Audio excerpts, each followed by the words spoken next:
Hello everyone, it's Mugiwawa and still going strong through my indie game dev journey. And today I have a little game design bits for you and I want to discuss about something I call the critical mass. So first of all, most of the games that use deck buildings, they have like a system that is made around expansion, like as the games still live as a game as a service, you have new expansion coming on, and so you keep things fresh with those new sets release.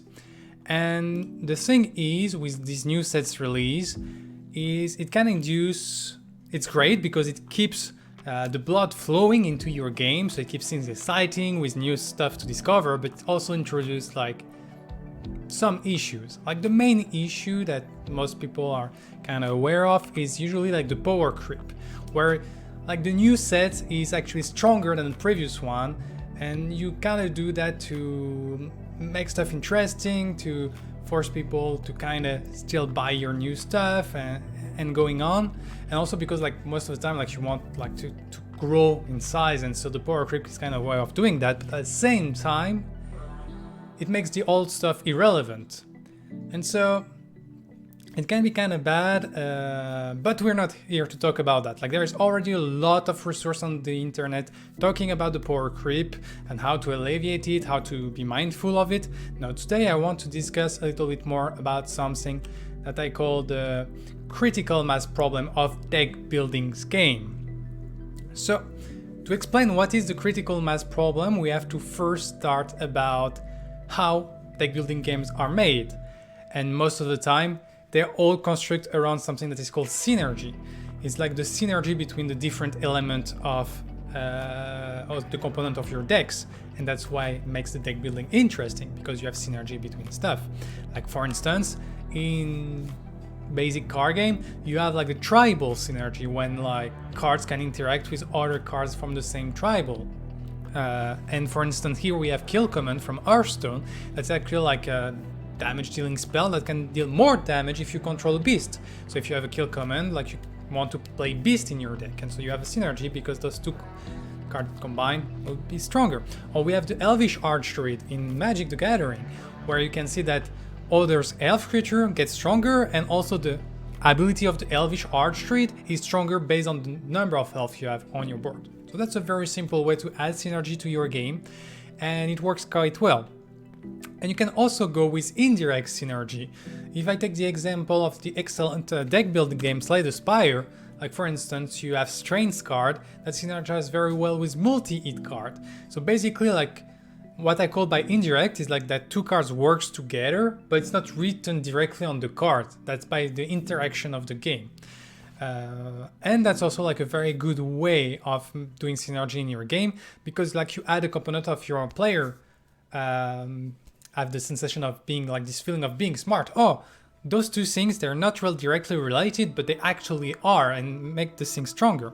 So synergy are really good in your game because they provide something that's called the multiplier effect.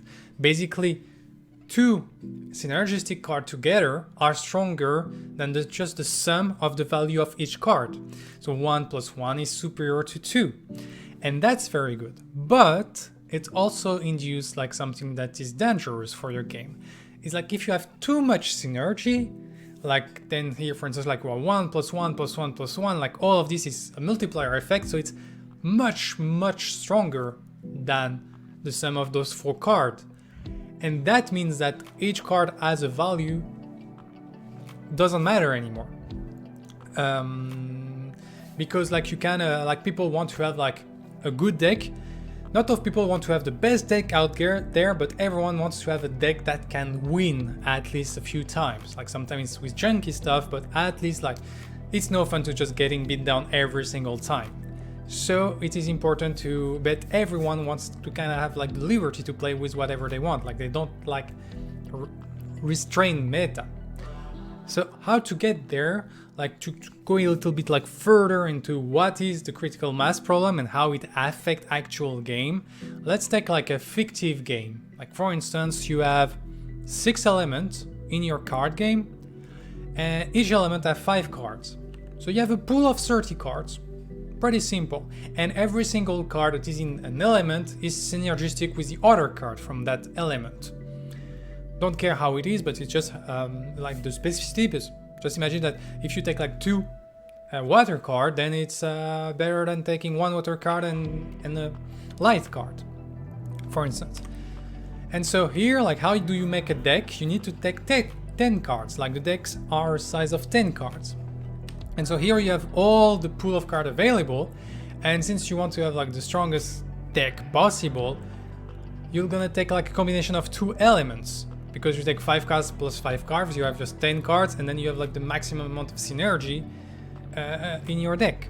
And so that means that you can take like the decks that are next to each other, so you have like 6 different decks, you can get the opposition, and you can also get the rest.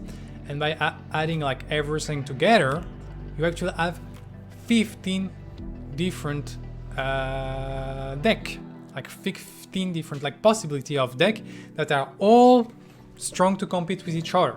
So from the 30 cards you get like 15 competitive decks.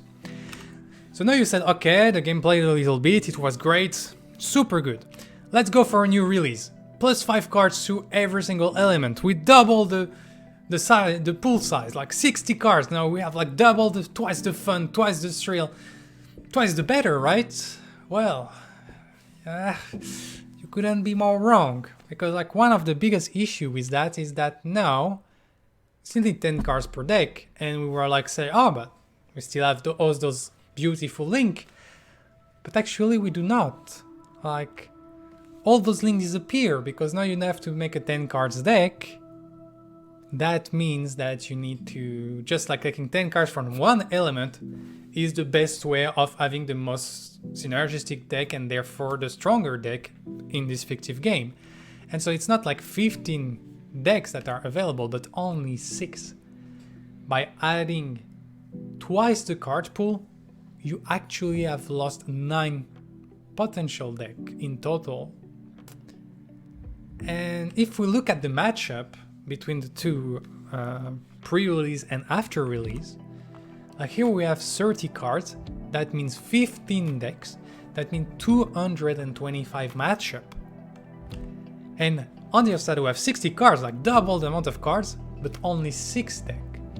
And that means only 36 matchups. So now you have 16% of the matchup in your game compared to what you had at release by adding more content into your game.